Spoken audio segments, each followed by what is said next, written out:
একটা গ্রামে welcome to একটা মাই মোটা লোক চ্যানেল। বাস করত। সে সারা দিন ধরে শুধু খেত আর খেত, যার যা পেত তাই ধরে খেয়ে নিত।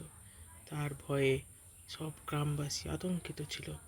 সে এমনই খাওয়ার পেটুক ছিল যে সে কারোরটা বাচ্চাদের খাওয়ার কেড়ে খেয়ে নিত। বাচ্চারাও তাকে দেখে ভয় পেত।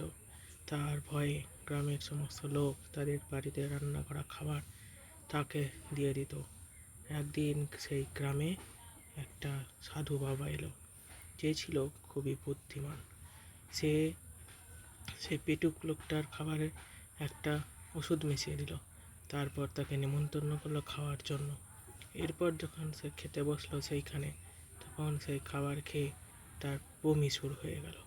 তাই দেখে সবাই হাসলো এবং সেই পেটুক লোকটা এমন শিক্ষা পেয়েছিল, তারপরে সেই গ্রাম ছেড়ে পালিয়ে যায়। সে আর কখনোই এই গ্রামে ফিরে আসেনি। সবাই সেই বুদ্ধিমান লোকটাকে মাথায় তুলে নাচলো, তাকে খুব ভালোবাসলো। এমন সুন্দর সুন্দর গল্প শুনতে চাইলে চ্যানেলটাকে অবশ্যই লাইক করুন এবং সাবস্ক্রাইব করুন।